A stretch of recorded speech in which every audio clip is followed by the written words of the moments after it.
Happy Easter. इसका खरगोश से कोई लेना देना नहीं है, ये भेड़ के बारे में है। अच्छा, मैं पास्का के बारे में बात करना चाहता था, है ना।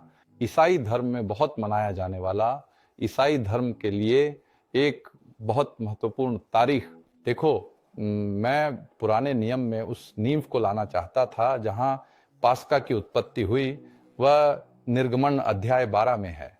आयत 13 यूं कहती है, लेकिन खून तुम्हारे लिए घरों में एक चिन्ह होगा। जिस घर में तुम रहते हो, जब मैं खून को सुनूंगा, मैं आगे बढ़ जाऊंगा। जब मैं मिस्र को मारूंगा, तब विनाश की महामारी तुम्हें नहीं छुएगी। इसलिए यह दिन तुम्हारे लिए एक स्मारक होगा और तुम इसे प्रभु के लिए एक स्थायी उत्सव के रूप में मनाओ। आपकी पीढ़ियों में हमेशा, और आप इसे स्थायी आदेश के रूप में मनाएंगे। अच्छा, यहाँ हमारे पास यहाँ है, जब 10वीं महामारी ईश्वर के लोगों के घरों के दरवाजे के चौखट पर विशेष चिन्ह बनाए जाएंगे। खासकर मिस्र और ईश्वर के लोगों के बारे में हर परिवार द्वारा एक मेमना मारा जाता था और उस पर चिन्हित छिड़काव और दहलीज पर खून लगाया जाता था। द्वार पर और मृत्यु का दूत जब घर से गुजरेगा, ईश्वर द्वार पर खून देखेगा और उसके ऊपर से गुजर जाएगा। इसीलिए ईस्टर, सोचना ईस्टर है कि ऊपर से गुजरे। पास्का शब्द की उत्पत्ति यही है, पारित होना, भगवान की कृपा का प्रकट होना। एक मेमने के खून के माध्यम से पहले ही घरों के ऊपर से गुजरते हुए भूगोल। अच्छा, यहाँ पास्का का जन्म है और वहां पैदा हुई, इसलिए इसका खरगोश से कोई संबंध नहीं, भेड़ के साथ संबंध है।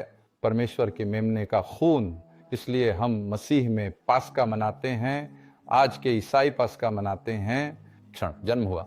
पासओवर के प्रतीक के रूप में रात्रि भोज, और ये मुश्किल अंगूर का जोखिम मेमने के खून को दर्शाता है जो मारा गया, हमें अनंत मृत्यु से बचाता है। तो दिलचस्प है, मेमना क्रूस पर यीशु था।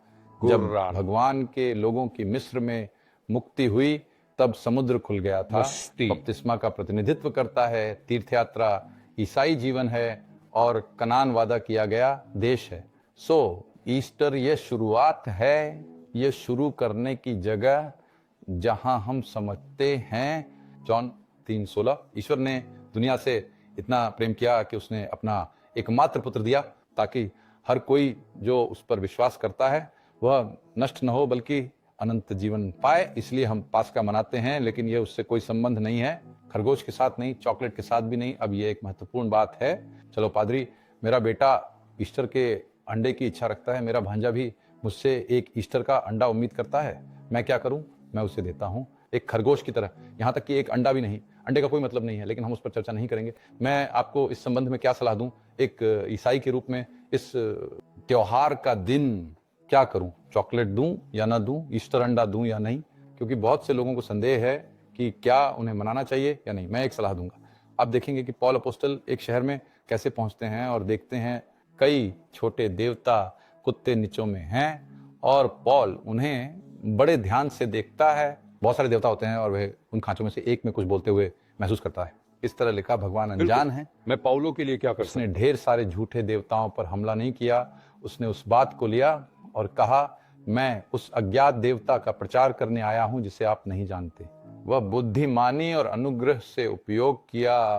उस संस्कृति के भीतर भगवान के बारे में बात करने के लिए एक बातचीत या एक लेखन के माध्यम से भगवान परिचित, इसका आनंद लें, मौके का फायदा उठाओ और भगवान के बारे में गैला बात करें। तेज बोलो। हमें सिखाएगा कि हमें हर पल का आनंद लेना चाहिए, और इफेसियों में भी हमारे लिए ज्ञान का उपयोग करने का निर्देश है, हमें मिले हर मौके के लिए। तो इस पल का लुत्फ उठाओ। कोई बात नहीं, ब्रेड के अंडे को खरीद लो, पास्का अपने भतीजे को दे दो, लेकिन उसे बता दो, अरे यीशु मर गया। हम यीशु की मृत्यु और पुनरुत्थान का जश्न मना रहे हैं। लोगों को उपहार दो, आशीर्वाद दो। सावधान रहें, हाँ, लालच से ध्यान रखें। अगर आप डाइट पर हैं, चॉकलेट के साथ अधिकता से बचें, सब कुछ ठीक है। स्वास्थ्य का ध्यान रखें, लेकिन नहीं, तुम पहले से जानते हो, तुम्हें पहले से ही पता है, समय का आनंद लें। तो खरगोश की नहीं बल्कि मेमने की बात करें।